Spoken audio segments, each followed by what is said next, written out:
Rightio, we are back in the studio for episode 24. We are, mate, but there's no episode this week. What are we doing here? April Fools. Gotcha. Happy April Fool's Day, everyone.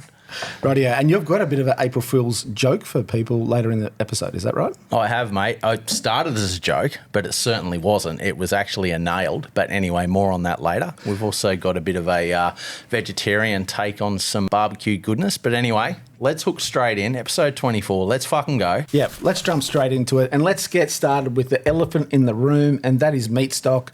If you follow our podcast, you would have noticed that the last few episodes we pre-recorded.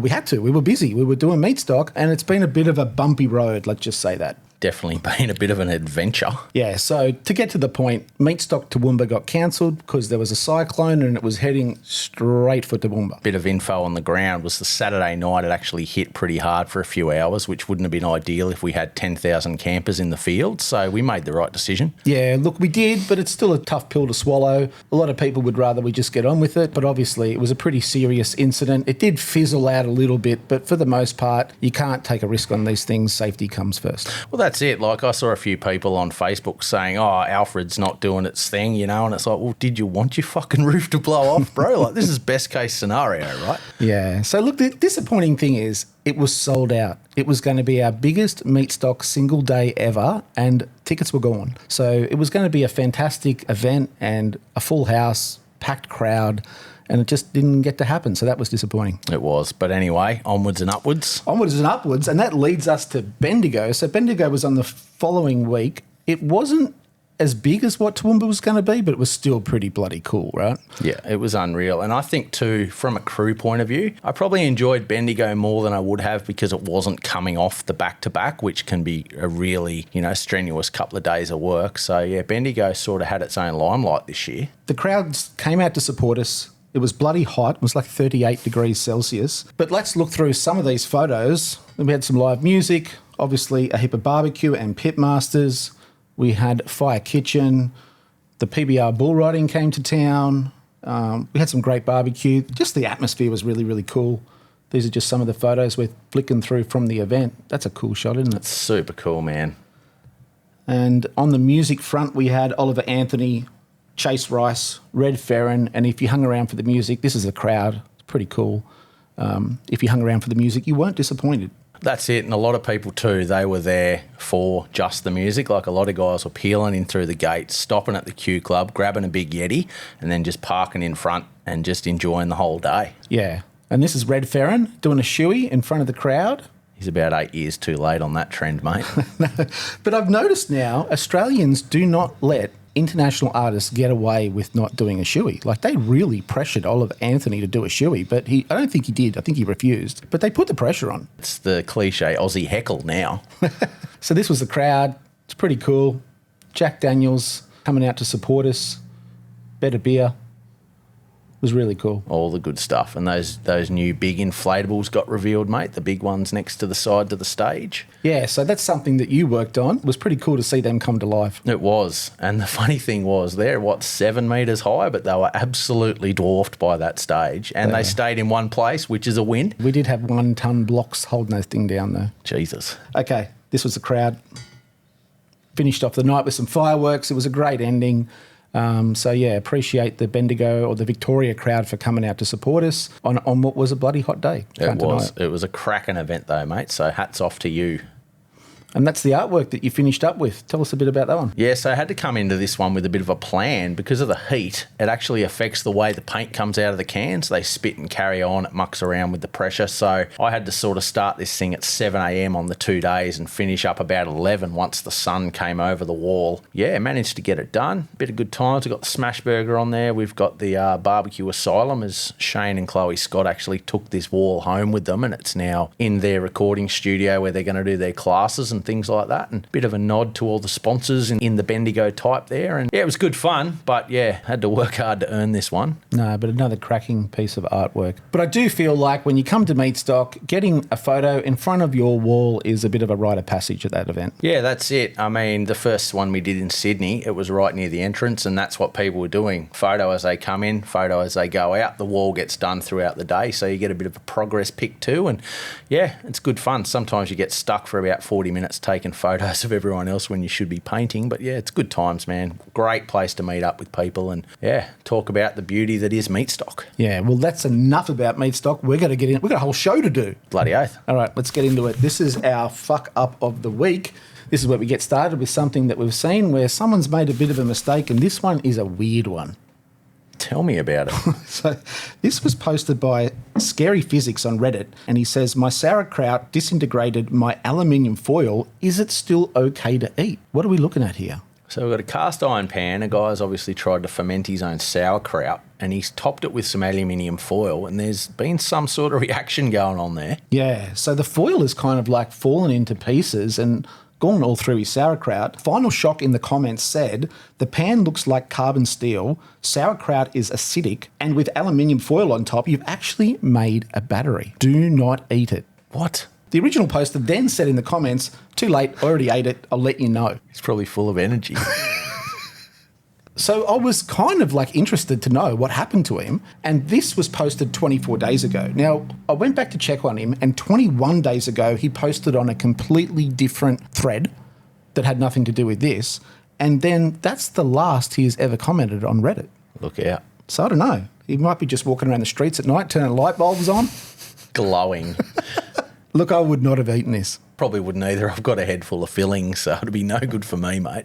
My rule is if it smells weird and looks weird, don't eat it. Mind you, if you've eaten kebabs in your time, you've probably eaten a lot of foil. Yeah, you get the rude awakening when you do crunch down on a bit and it hits the back molar. Yeah, all right, moving on. You sent me this one and I cacked myself. And I'm super disappointed that I've already watched this video because I lost it.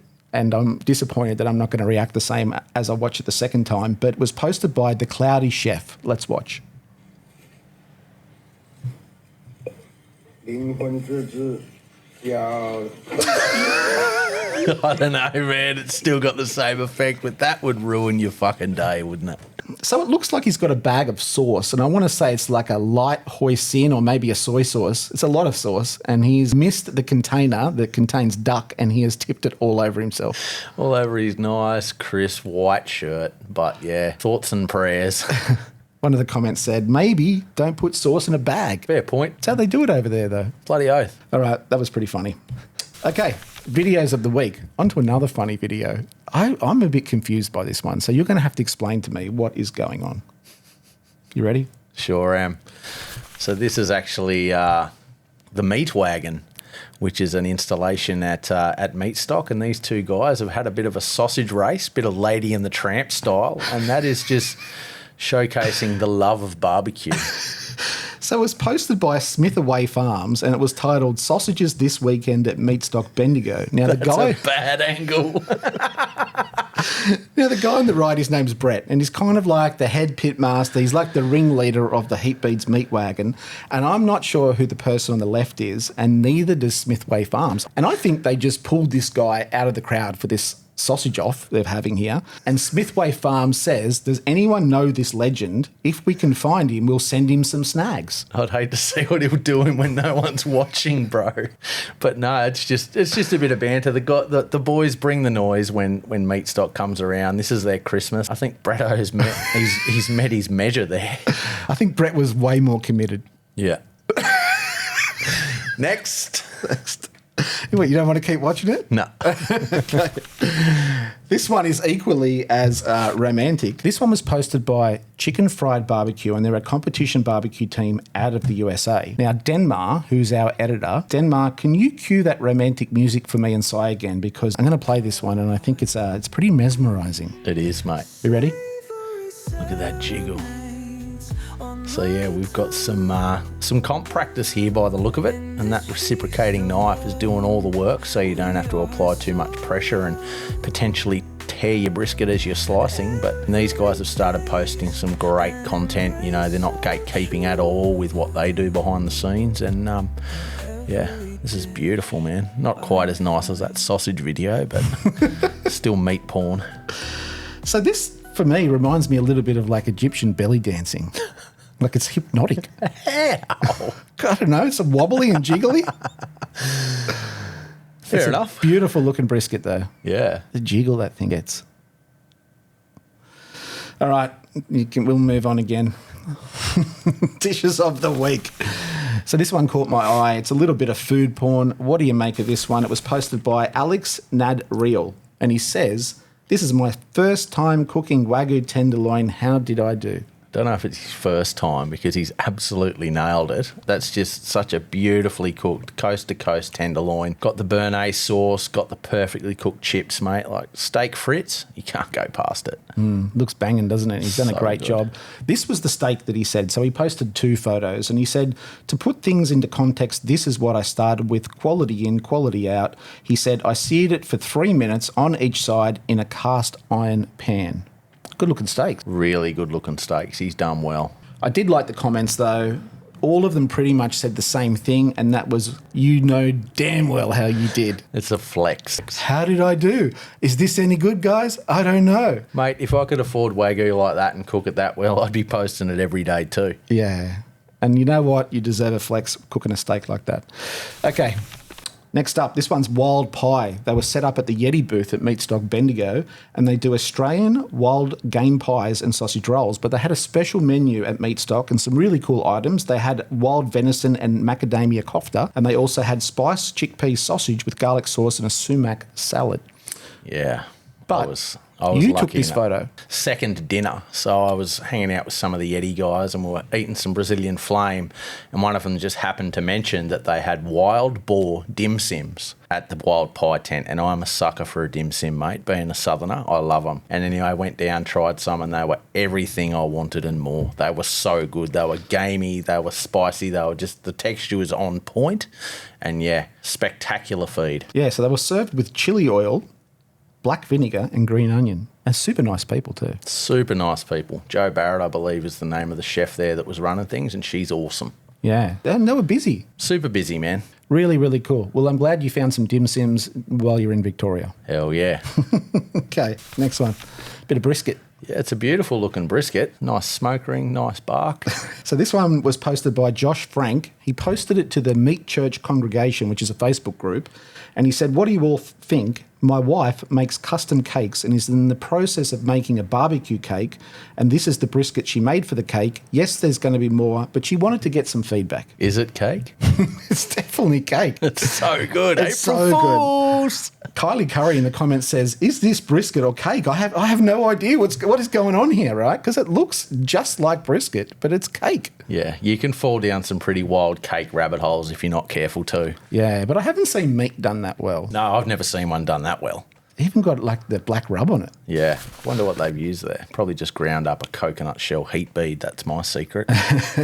All right, well, this is the behind the scenes video. So, Kylie, this might help. It looks like a bit of dry ice coming out of the barbecue there. It looks amazing. Josh, your wife is very talented. Insane. I wouldn't even want to eat it though. So for those that are looking at this video in a visual capacity, what's going on? So we've got a giant big green egg. Is that a cake too? It's a cake too. It is. Yeah, they got some dry ice, which is giving the effect of smoke pouring out the top. And then next to it is said sliced brisket cake. Yeah. So just in case anyone was like, that's not a cake. Well, here's the photo of the aftermath Oh, of the that. chopping board was even cake. Oh, I didn't notice that either. That's sick. So what a banging job. It says down the bottom, happy birthday, Sandra. Yeah, right. I don't know too many Sandras that are into brisket, but obviously she's a big fan, and happy birthday, Sandra. Probably more now. Really cool cake. Cracking job, guys. Super impressed. Okay. Failed or nailed? Yes, this is becoming one of our regular favourites. It's been a couple of weeks since anyone's taken offence to it, so let's see if we can upset some people. Okay. I'm going to flick up some photos. You're going to give me your initial reaction. Fucking fail. I could taste that image, bro. So it was posted by I Want to Leave OK on Instagram, and it's a photo of a high-protein ice block. There's a frozen egg inside a frozen water ice block on a paddle pop stick. There was no caption. There wouldn't want to be a caption because you don't need one, mate. That picture's telling more than 1,000 words. So Scott in the comments, he says, nothing has ever upset me more than this post. Look, I'd probably try it, but I don't know if I'd be really into it. Well, Drew in the comments says, if you used ketchup instead of water, you might have had a win here. How to make something bad worse. Okay, next. Nailed. Yeah, I reckon it's nailed too. This was posted by Yellow Jacket. So what we're looking at here is smoked chicken thighs in an al pastor marinade using pineapple juice, oil, a chute paste, and a few other spices. That's good. You know, there might be people out there that don't want to go the traditional pork, and chicken thighs is just going to be just as good, I reckon. Yeah, well, the colour is absolutely amazing. He says, normally I grill these, but I actually smoked them for 2 hours in the Traeger at 250F. When? The I'm going colour to try that. sensational.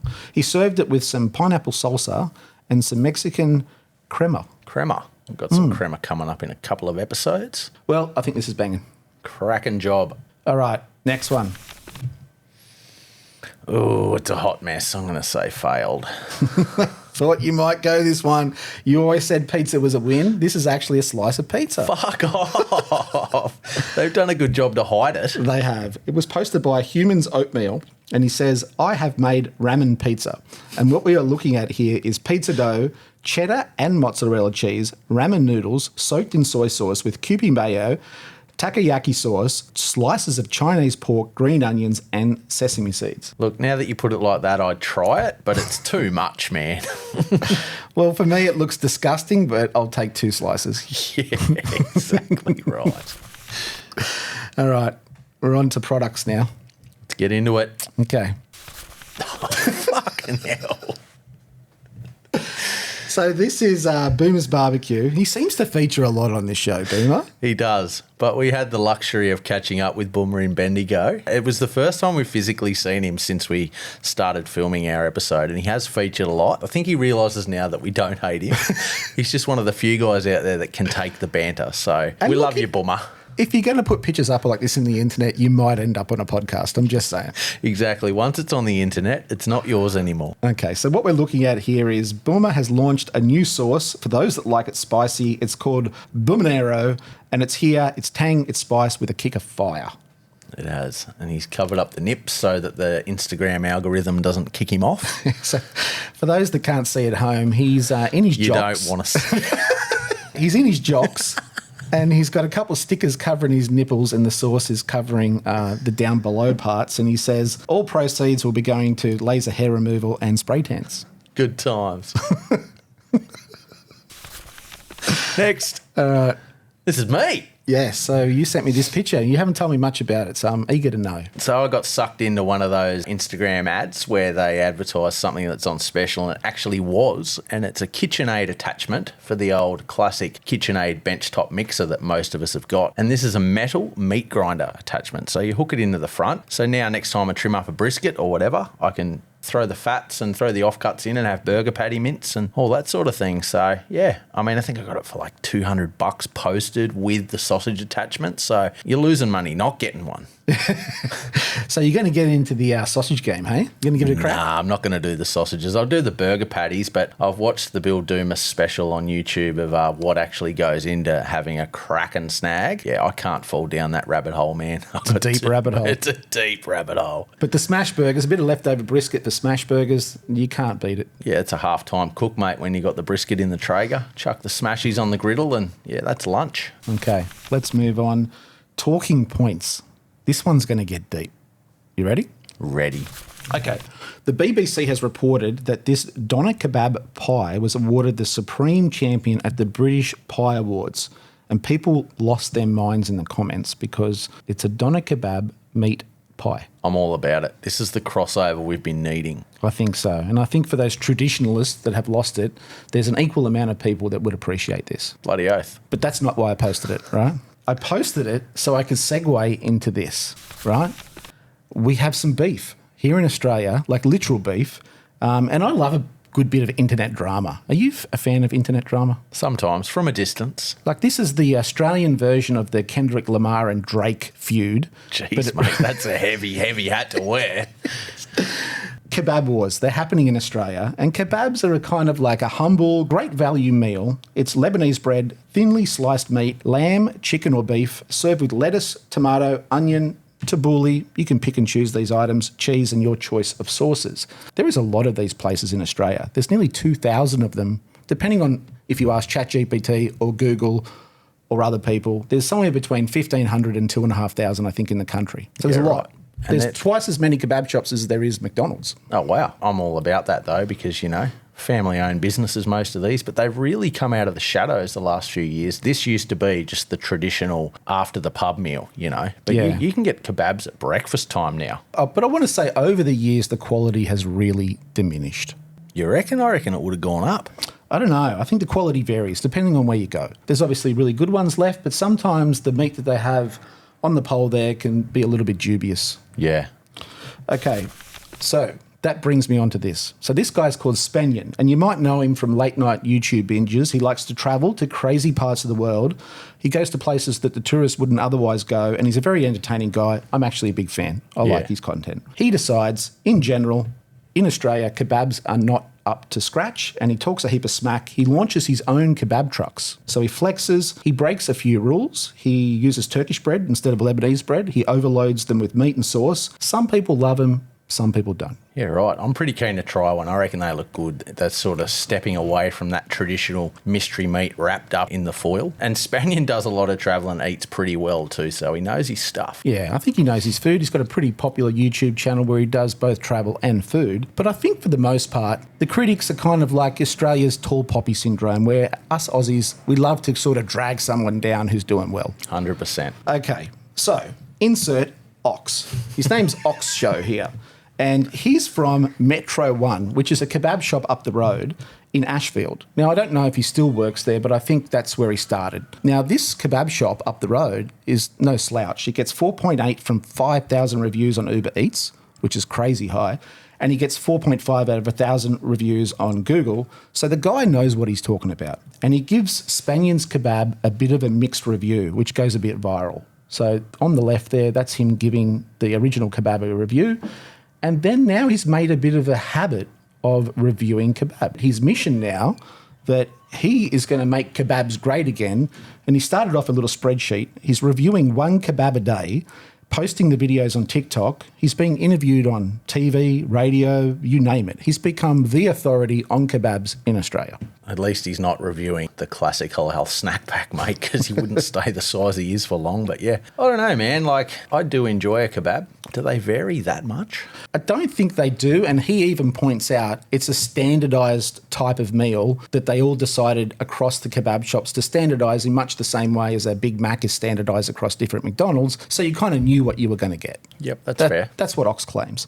So everything up until this point has been a little bit of friendly banter. Nothing too serious, right? But the real drama starts when Ox goes to Queensland. So it's his first time reviewing kebab out of New South Wales.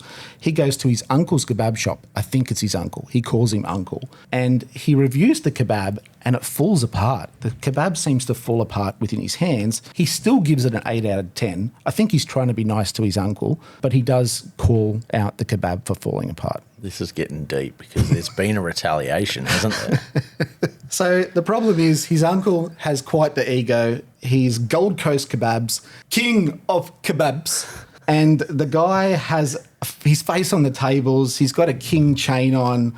He's a bit of a celebrity, I think, or he thinks he is in his own right. And he's got a huge ego. And he accuses Ox of having an agenda and, most importantly, of being a fraud. Yeah, so he's accused him of tampering with his kebabs too, hasn't he? Because he states he does not close his kebab bags. And when Ox reveals his kebab, it has been closed and potentially tampered with. Yeah. So look, they call each other out. They give rebuttals. The videos go back and forward. So I've watched a fair few of the videos. It's kind of hard to work out where the truth lies. But then the other reviewers start coming and reviewing the kebab. And unfortunately, what happens is the same sort of experience that Ox has, where the kebab, because of the way that they roll it up, they don't close the bottom. And by the time you get to the finish of the bottom of the kebab, they do tend to fall apart. It's fair enough. But also, too, if they're a family working together, they're just creating heaps of back and forwards content and they're both going to win at the end of the day. Yeah. So on the left here, this is Marina. She's got a pretty funny TikTok channel in herself, but she confirms the kebabs fall apart. She doesn't even rate it either. But following the meltdown, his own followers called him out for giving it a big score, and he's since revised his score down to a 4.1. I think it's a 4.1 now. That's an ouch. Yeah. Now, Probably waited till he left the state to bring the review down. there's no point or ending to this story. There's no wrap up. And I said all of that to say this, right? Growing up in the suburbs of Sydney as a kid, if you had a hot chook or a kebab, it was a bit of a treat as a kid. They were like the staples of Western Sydney. And it was so nostalgic to me that, and you know this, I have got myself a tattoo here, you might be able to see it, of the same hot chook that sits on the hot chook bag. And I think now that I've followed this kebab journey, I'm going to have to get a tasty kebab logo as well. It would fit really well across your throat. My face one. Tasty kebab. So that's it. I went through that whole story about kebabs just to tell you that I need a tasty kebab tattoo. You do. But I really do like this Ox guy. He's made some really cool merch. Like, I'd rock some of this stuff. He has. So if you jump on his TikTok profile, I do love that shirt. It's got the tick boxes on the back where you select what you want on your kebab. Put a big cross through cheese and onion, mate. No, you're not a fan? Nah, man. Taboulih's the one that gets me. Taboulih's the winner. I'm into that. God. Yeah. All right, we've got to move on before we get into an argument. Before we get hungry, too. All right, we've got mail. While we're here, hit us with a like. Hit us up with something in the DMs. We love Like, subscribe. It costs you nothing. It helps us a lot. We're here for you guys. And, send us all your stuff, like your wins, your losses, anything that's funny. And, if it's gone viral, don't send it. We're not here for the low-hanging fruit. But, just keep talking. We love it.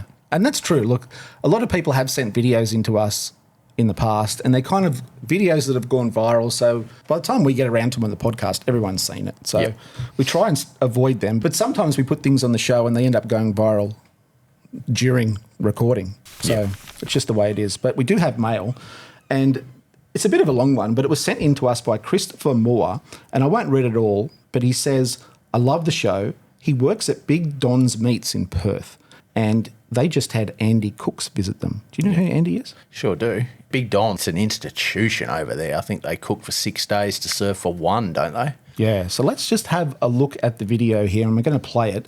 If you don't know who either Andy or Big Don's are, you've been living under a vegan rock, or you need to reset your algorithm because both of them are fantastic. Andy Cook is one of the biggest food celebrities in the world today. He's got a huge following on YouTube, TikTok, Instagram. He is everywhere, and he knows about as much about food as I think anyone does.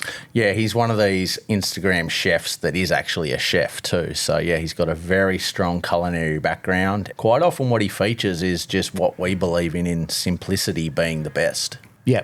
And more recently, he's getting into barbecue. He has. He featured the Barbecue Mafia before this one too, so they did a bit of a class with him. And he basically wanted to know the 2 best spots in Australia. I probably would have said the same too, Big Don's and Barbecue Mafia. He wanted one on each side of the country, so happy days. Yeah, and that's an epic looking platter. So he's got himself a smoker. He, like you said before, he went to Barbecue Mafia. He's now at Big Don's in Perth. Now, we're yet to feature Big Don's on the show. I've been saving it. We have, because it's its own segment, It's its own thing, right? But Christopher, thanks for sending this in to us. It's beyond cool. I think at some point on the show we'll cover both of them more in depth because they both deserve a bit of a shout out. That's it. I mean, a trip to Perth might be on the cards too one day too. So get over there and sample some of the goodness. I will say this, that is one of the best looking platters that you will find of barbecue anywhere in the world. That's it. I bet you couldn't hold it up for long. Yeah, and I'd put that up against anything that you'll find in the States. Yeah, cool. And it's got a bit of an Aussie twist too, It's got the porchetta thrown in there. You've got some, all your traditional low and slow stuffs there, but you've got the Reuben, you've got the sausage roll as well. Killing it. Thanks for sending that in, Christopher. And stay tuned. Future episodes, we'll definitely talk more about these two. Bloody oath. Okay, up by Si. I usually start this segment off the same way every time by saying, there's never been an episode where we haven't featured one of your artworks, and this episode's no different, but we did skip one. Yes, we did, and that was a last-minute decision because the episode was supposed to drop the day we had to pull the pin on Meatstock Toowoomba. So that episode featured a lot of stuff that was going to be launched that weekend. So I had actually done an artwork for that show, but we had to pull it because the guys I did it for now weren't ready to release it. So, I have been busy. But, okay. yeah.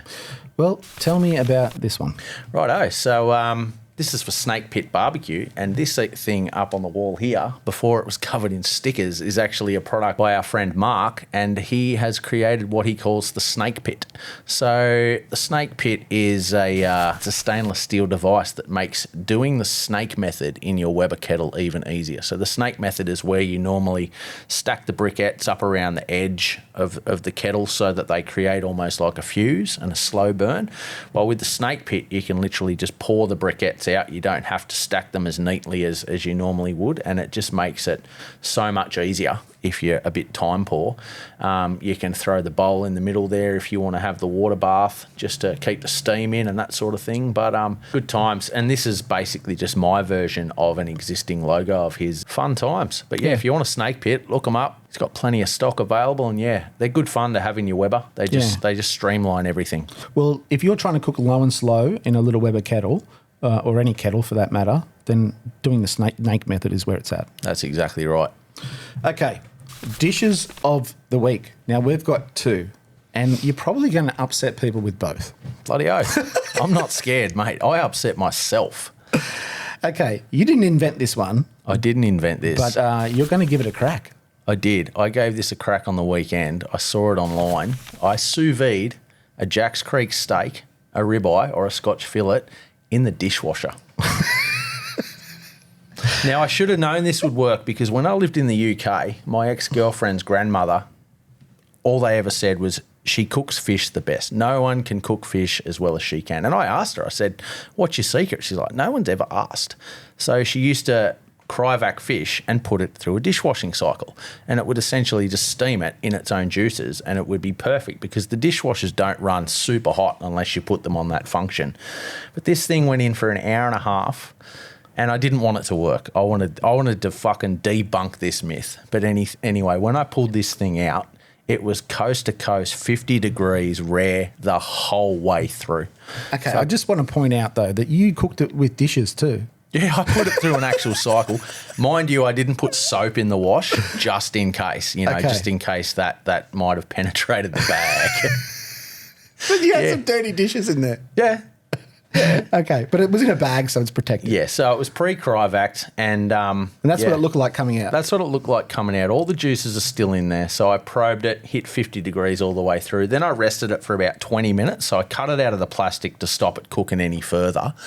And then after it's rested, I've got the cast iron pan screaming hot with butter and some rosemary. So it looks like a prime rib there. It does, doesn't it? When they do the prime rib reveal. So I've seasoned it now. After the rest, I've seasoned it with some salt, pepper and some Mojo. And, I mean, you could almost pre-season it if you were cryovacking it yourself. So these were pre-wrapped for me. So, I mean, you could almost put it in the dishwasher pre-seasoned. But, yeah, got the pan screaming hot with the butter and the rosemary. And I've just seared this thing like 90 seconds aside just to get that crust because they're good thick steaks. But, mate, I didn't want this to work and it was unreal. Even the fat was so perfectly rendered, like that knuckle of fat that runs through the middle of the Scotch. It was butter. Well, shout out to Jack's Creek. If you don't know who Jack's Creek are, they make some of the best steak in the world, some of the best meat in the world, and they sponsor Meatstock, and they obviously supply all the steaks for the SCA cook-off at Meatstock, and because we didn't have the event, they were all left over. So we've been eating these things at home, living like kings, mind you, for a week or so now. And look at the char you've got on this thing. Yeah, mate. That's actually Matty Matheson. That's his brand of cast iron pan there. That's a good $700 pan, and it's just been my workhorse for the last few years. But yeah, cast iron, gas heat, butter. I just find the best way to crust up a steak like that is just red hot pan, butter, and a couple of minutes each side. Okay, I'm going to turn the volume up for this because this is your big reveal. This is the reveal. I haven't probed this at all.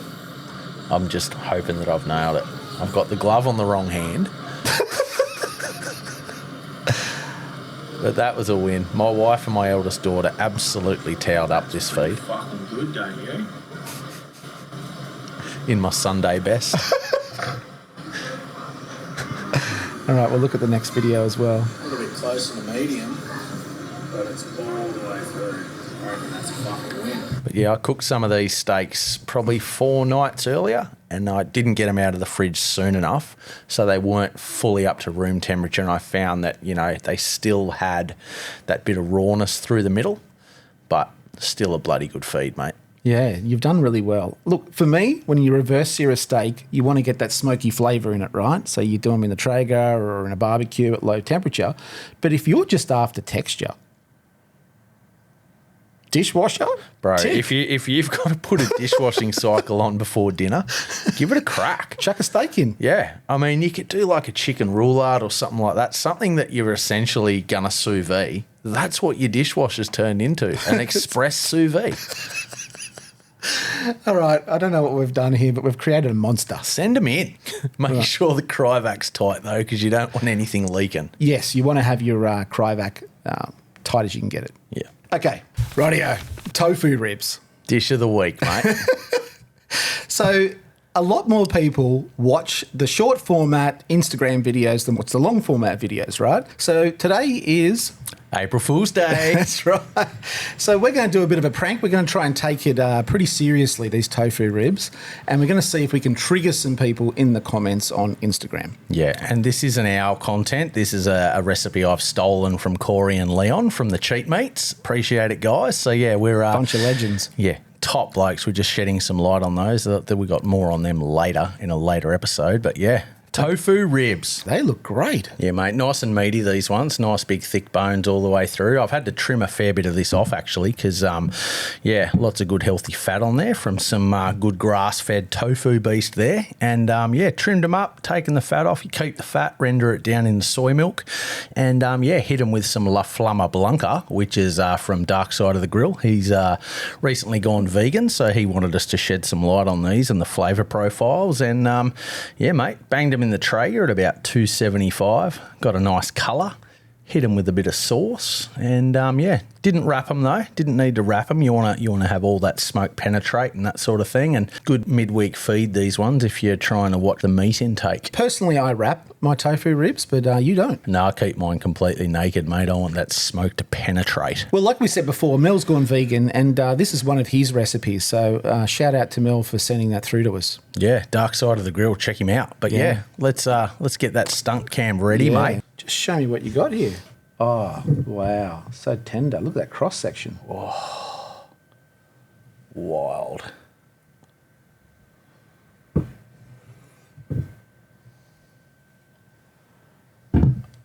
Right. Coast to coast. They look smashing. They're done so well, mate. All right. Well, I'm really hoping we're going to get a good bite through on these. I reckon. That's the secret of a good rib. That's exactly right. You want to bite through to the bone, but you don't want it falling off the bone. So let's go. Cheers, mate. All right. Whoa. Look at that. So good. Tell you what, Mel, you're on to a winner, man.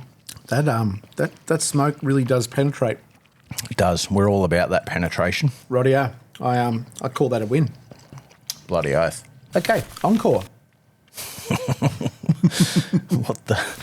What in the redneck hell is going on here? So there's a lot to unpack here. This was posted by Greg Brown. What are we looking at? Looks like an old steel bath. He's cut the side out of it for some reason, and he's got a fire down one end. He's hanging some meat over the flame and cooking some veggies down the other end. And I really hope that that's not an old enamel-coated bath.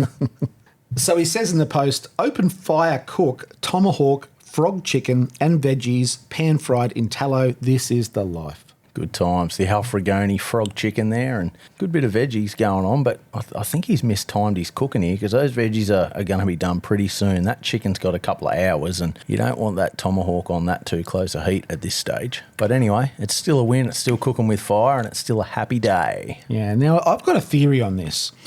So my theory is, because this is a bit of a weird contraption, right? But my theory is Greg, he's finding it a bit hard to get out of the old bathtub and he's getting a bit older, Greg. So he decides that he's going to cut an easy access area in and out of the bathtub. That's what that big hole is, right? So he can get it in and out easier. He's then filled it with water, realised he's made a mistake and decided to turn this thing into a barbecue instead. It must help with the draw or something. Oh, dear. All right. That's my story. I'm going to stick to it. But he says it was too heavy to dump. Could have sold it, but I refurbished it instead. Fun and tasty project. Good times, Greg. You're kicking goals, buddy. All right, that brings us to the end of this episode. I've had a good time. Yeah, I've had a very good time, mate. It's been April Fool's Day. You guys have got to figure out what's a gag and what's not. And So hopefully we get people with the old tofu ribs. That's it. Hopefully we trigger some people. bloody oath, we're all about those triggers, mate. Even if we just trigger Mel, we've done our job. We'll trigger Mel for sure, mate. Even when we compliment that guy, he gets abrupt. All right, well, this is your opportunity to smash us with a like, leave a comment, give us some love. What do we normally say at the end of a show? See you next Tuesday. See ya.